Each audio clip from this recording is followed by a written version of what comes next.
So what we'll do, almost like TED, each one of us will speak, but 3 insights, 6 minutes. What are the insights around? Insights are around the role of women in the next leg of our social and economic evolution. So in the next 10 years in high growth markets like India, what is the role women could or should be playing? So therefore, so our own big ahas, those insights that, the great thing about insights is once you see them, you can't unsee them. They change your worldview.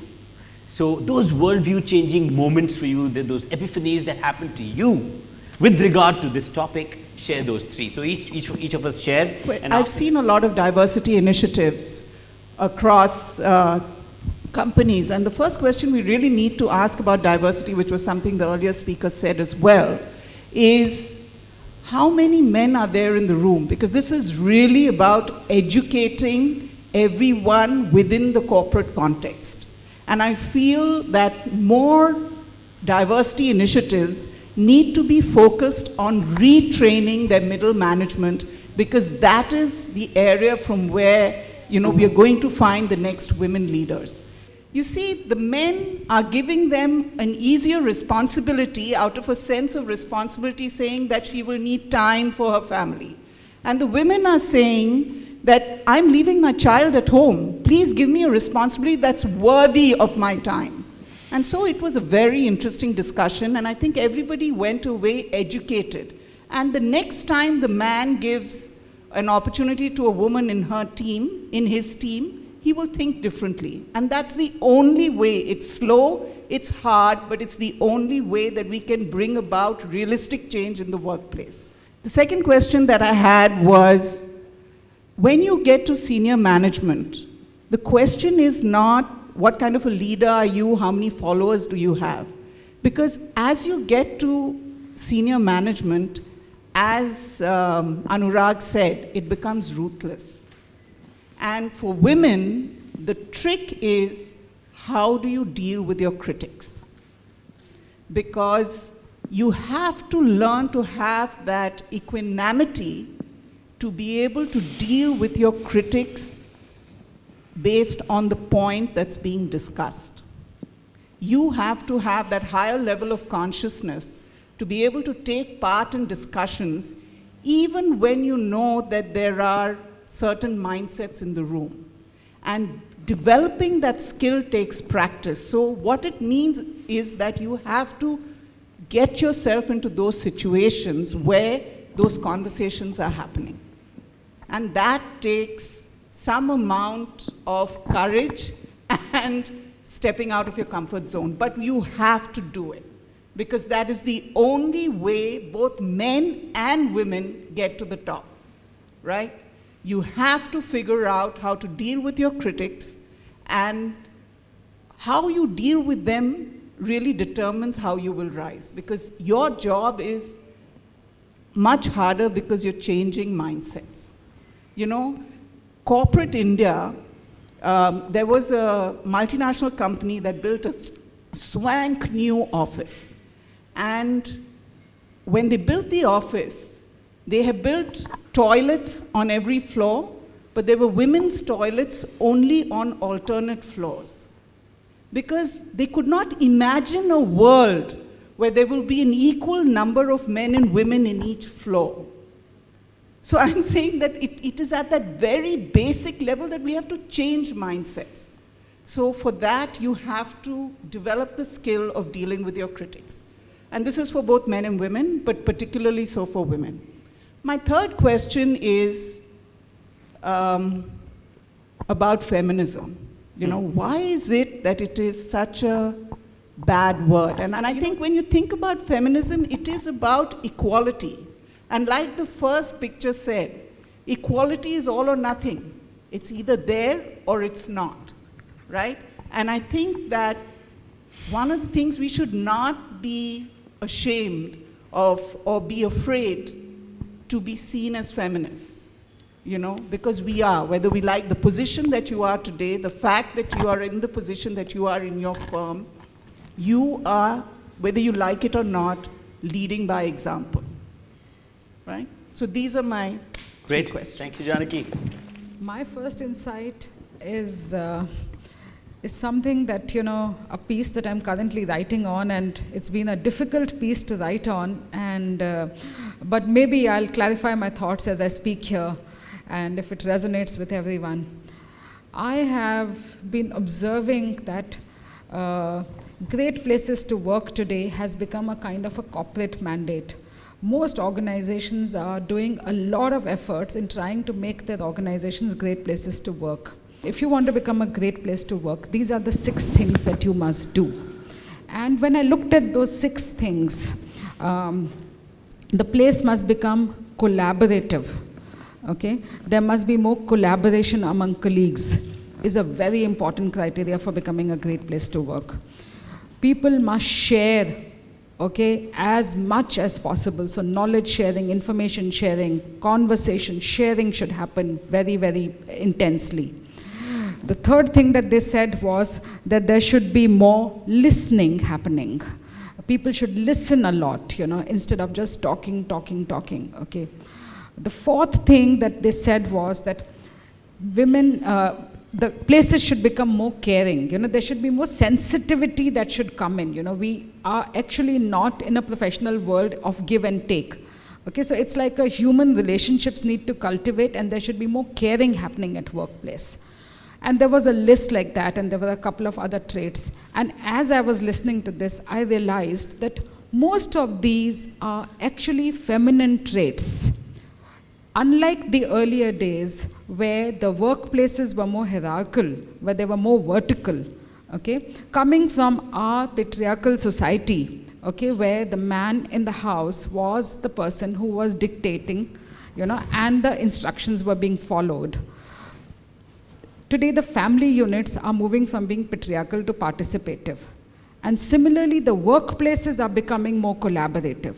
Now, all these are traits which are very, very women traits, women leader trait. It comes very naturally for women to be collaborative.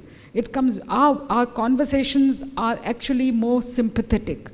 Now, if great places to work is an organization agenda, if society is changing and wanting the family structures to become more participative, I think there is a feminization of workplaces happening. So my first insight really is that there is a feminization of workplace happening. And if there is a feminization of workplace happening, today women leaders are best placed to actually be in this environment, because our natural tendencies and our natural operating styles is what the organizations are actually working very hard towards. I think men need to work a lot harder to come into that kind of a working environment, but for women it comes very naturally. And I think the time is now to make the best use of it. Okay, so that's my first insight, that there is a feminization of workplace happening. My second insight is coming from, I keep saying that I think women are their own biggest barriers to their own growth. There are no external barriers as much as there are the self barriers. And what I call this as the women come with expiry dates in their head, and consecutive and sequential expiry dates even before they've started their career. Maybe my expiry date is at my marriage. Okay, maybe my expiry date is when I produce my first child. Maybe my expiry date is when I have my second child. Maybe my expiry date is when my husband gets transferred. Women are constantly working with this best before syndrome. I'm best before my child is born. I'm best before my child is actually, 3 years of age. So this best before syndrome is what women are constantly just reconciling in their heads. I don't think anybody outside is telling them you're best before your marriage or you're best before your child. It's just self-inflicted. And that wound gets deeper and deeper. This best before syndrome and living with an expiry date and multiple expiry dates. We cross one milestone and it's like, I've passed one more expiry date. I'm still in my job. So, and that expiry date continues right up till the penultimate level when you say, now CEO, my God, I can't be a CEO. I can't take on this responsibility. Okay, I don't think I'm ready to take these pressures and this thing of a CEO. Just when you're there, you've just reached there, you have an expiry date. Okay, now I must give up. I can't be a CEO. So this is, I think, a wound that, we keep inflicting on ourselves, and we need to correct that. So that's my second insight. And my third insight, maybe we should just move the image, is this whole thing of, again, I think we suffer from this transfer of authority syndrome. And I'll tell you what I mean by that. It begins from we women at home. You have children, and the kids are giving you a lot of trouble at home. What do we say? Just wait till Papa comes back home in the evening. I'm going to tell him that, this is how you troubled me. Instead of dealing with the child, okay, the message that you're giving to the child is, I can't deal with your tantrums. I'm going to wait for Papa to come, okay, and he'll deal with you. So what are we doing? We are transferring the authority, okay, to the father and saying, I am not capable. He is capable of handling you. Okay, this whole transfer of authority syndrome, I think we're nervous of the buck stops with me and I need to take the call. Okay, and that continues at the workplace, this whole transfer of authority. You're always, okay, I'll tell the boss, let me ask him, what will he say? You're always second guessing. And you're always actually in this whole thing of, even if you're capable, even if you've taken the decision, you're last if you start observing, so-and-so will say this. You'll always take your boss's name and you'll always transfer the authority. You might have closed the decision, you might have taken the call, but you will still want to leave that thing off, that finally somebody else has the final say in it. So this whole transfer of authority syndrome is the third insight that I have. And most of these, the first one, of course, is a positive and a facilitative one. The environment is ready. But the other two are what we need to work on as women ourselves for us to progress. Thank you. I want to talk about three things. I think, and they're all centered on women. Two of them are centered on women, and one is about our society in general. First of all, let's accept the fact that we're all very lucky. Especially since you're talking of women's issues, you all women are very lucky because you can discuss this. In lots of societies, you can't even discuss it. And as compared to your mothers or grandmothers, I think the kind of career fulfillment that you are seeing, you have to applaud yourself and applaud the environment for being lucky. Now, 3 points I want to make is, first, the definition that women put on success.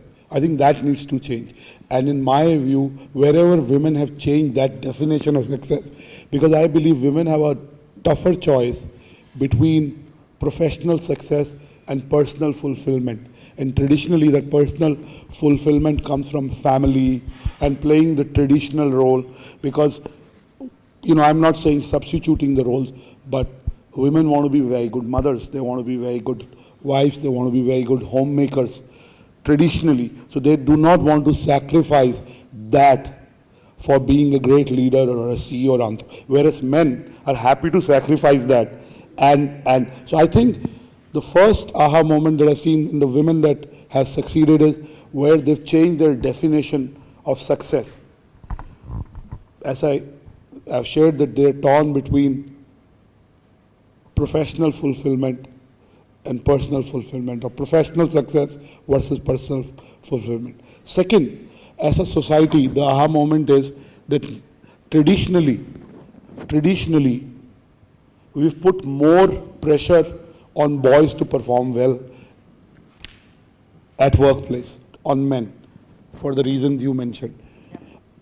I think as a society, we'll have to start seeing us putting more pressure on women to succeed as a positive thing. I think we've done it in the past because we want to be nice to women. It's a tougher role. I'm talking traditional. I'm not talking of, my family or your family, but overall. I think we have to change that lens.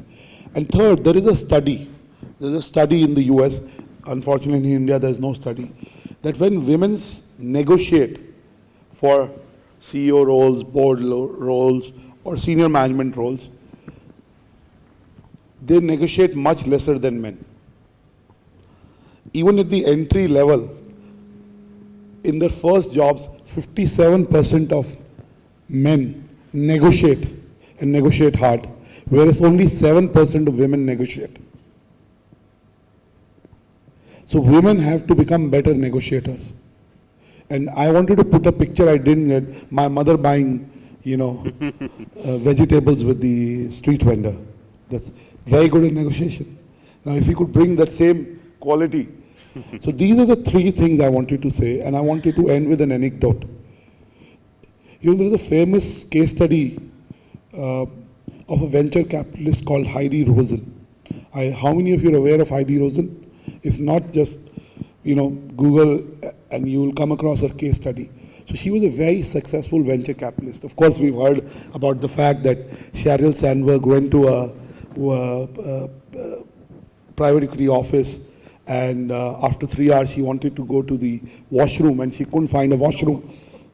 So they didn't have any women pitching deals to these venture capitalists. But this was a very successful private equity professional, and she was so successful that a Harvard case study was written on her, and her name was Heidi. So there were two case studies that were made out of it. One in which the protagonist was Heidi, and the other in which the protagonist was Howard. But the same story. And a lot of people liked Howard, whereas a lot of people did not like Heidi. So the point I was making at this stage is that women, for the same qualities that we attribute to men for success, when we see those in women, we don't like them. I think women have to accept that there is a trade-off, and they, like it or not, they will have to be like men. Thank you.